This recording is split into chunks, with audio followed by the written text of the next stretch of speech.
The second wave of the Dragonflight pre-patch launches on November 15th, bringing with it brand new content for everyone, including the Evoker class, a brand new dungeon, and the pre-patch event. In this video, I'm going to go over everything you need to know for the Dragonflight pre-patch Phase 2. Before we get started though, I put a lot of time and effort into my videos, and most of my viewer base isn't subscribed.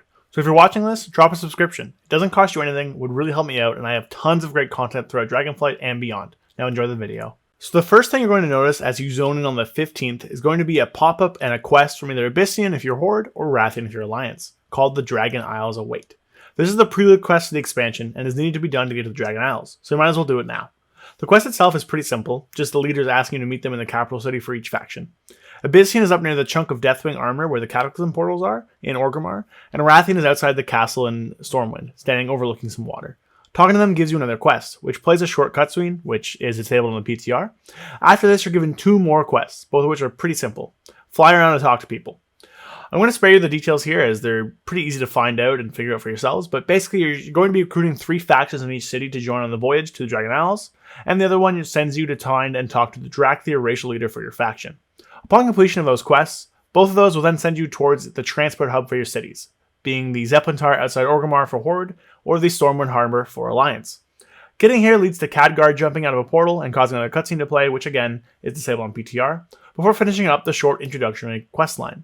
From here, the real content of the pre-patch starts, as 2 more side quests are offered, one telling you to jump into the new dungeon, Uldaman, and the other leading you to the pre-patch event. We're going to go over the pre-patch event first, as it technically offers the most content. Essentially, for this expansion's pre-patch event, we're tasked with going to 4 locations in the world and dealing with Primal Storms. During a Primal Storm, a group of Primalist mobs will invade an area, with early testing showing that each area has a static group of mobs that spawn. The 4 locations are Northern Barrens with Earth invasions, Tirisfal Glades with Fire invasions, Ngoro Crater with Storm invasions, and the Badlands with Water invasions. While the event is up, mobs of a certain type will spawn in areas marked on the minimap. Roughly every 30 minutes or so, a mini-boss elemental lord will spawn with a big shield and imbue the surrounding mobs with the element.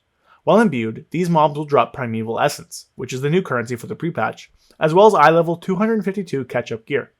Defeating 100 of them also lowers the shield on the big elemental lord, allowing you to fight it and get even more Primeval Essence and more chances at gear. The gear itself is a blue recolor of the Dragonflight questing gear.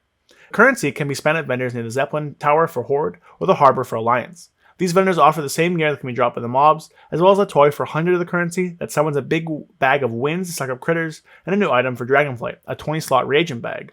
Aside from this, the event also offers a feat of strength for defeating one of each type of elemental lord, as well as an heirloom trinket, which is obtained by combining a rare drop from each of the 4 elemental lords. There isn't a mount this year, but a pet can be got from the quest given by Khadgar. One of the other big pieces of content during the second phase of pre-patch is going to be the revamped Uldaman dungeon. This dungeon is located right above the old Uldaman dungeon entrance out in the Badlands, and features a revamped 5-boss dungeon, which draws tons of inspiration and vibes from the original dungeon, but being brought up to modern game design. The dungeon is a linear underground dungeon, which sees you and your group adventuring into it to try and claim a Bronze Titan disc artifact in an attempt to help the Dragonflights regain their power. The dungeon itself is pretty fun, and has been scaled to drop eye level 278 gear, which is an amazing catch-up to those who haven't played in Shadowlands or who took some time off during it. If you want more information on this dungeon, I did a preview of it earlier during the beta cycle, and while the video itself is a little bit old compared to some of my other stuff, it gets the job done reasonably well. I'll be doing an updated, in-depth guide to this dungeon once it gets cycled into the Dragonflight Mythic plus rotation, but for now, check the links down below or the card on the top right to check out this preview for the dungeon. The dungeon itself is only going to be available on normal, so realistically, it's nothing too crazy right now. It's just going to be a little fun thing to blast through in pre-patch to grab some gear for your alts. The last, and probably biggest, piece of new content with the Dragonflight pre-patch Phase 2 is the release of the Evoker class and the Dracthyr race to WoW. This is a new concept for WoW, as the new race can only be the new class and vice versa, so Evokers can only be Dracthyr, and Dracthyr can only be Evokers. Dracthyr are a race of draconic humanoids that can swap into and out of their draconic form and their visage form, and are able to soar in any zone where you can fly, giving them the ability to pseudo-dragon ride where most others can't. While this isn't a perfect form of dragon riding, it is pretty fun and allows you to do some crazy fun things like weird courses and everything. Evoker as a class is a male-wearing intellect user that's built as a mid-range class, meaning they have some capacity for range, but not the full 40 plus yards other range specs do. Evoker can spec into either a DPS spec, Devastation, or a healing spec, Preservation. Devastation uses blue and red Dragonflight schools to deal damage to foes, while Preservation uses bronze and green Dragonflight schools to heal and support their party, with both using the black Dragonflight magic as a sort of defensive/utility school that is shared between them. I'm not going to get further into these two specs in this video, but keep an eye out over the weekend and into the early next week. I plan on having a beginner guide to this class, as well as a pre-patch guide for both Preservation and Devastation, so sub and stick around for that. Anyways, to create a Dracthyr, you must have pre-purchased Dragonflight, as well as have a level 50 character already on the server you want to create your Dracthyr on. You also can only have one Dracthyr per server. Dracthyr themselves are in a neutral race, so in order to get one of each faction, you will need to have them on different servers.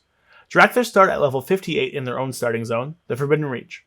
I won't get too much into the Forbidden Reach or its story, but essentially you're a Dracthyr who wakes from stasis in like this prison, and then leaves from the prison to this new area, which I will say is very gorgeous, to fight an ancient enemy.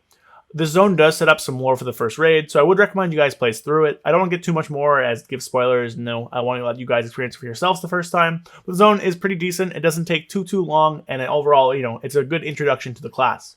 They also have their own racial mount, the Vorkin, which comes in 4 colors, so mount collectors are going to want to pick that up.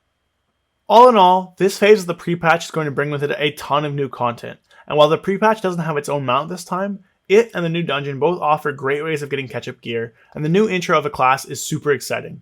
I'll have more video guides going over the Evoker stuff over the next few days leading up to the 15th in order to get everyone up to speed on Evoker. So if you're interested in those, consider hitting the subscribe button, sticking around, hanging out for those. They should be up pretty soon, and they're going to be pretty good videos. That's everything for today's video, though. I want to thank everyone for watching this far. Leave a comment down below what you're excited for on the 15th. Drop a like if you enjoyed the video, and consider leaving me a sub. It really helped me out. Anyways, peace, folks. Enjoy the rest of your day.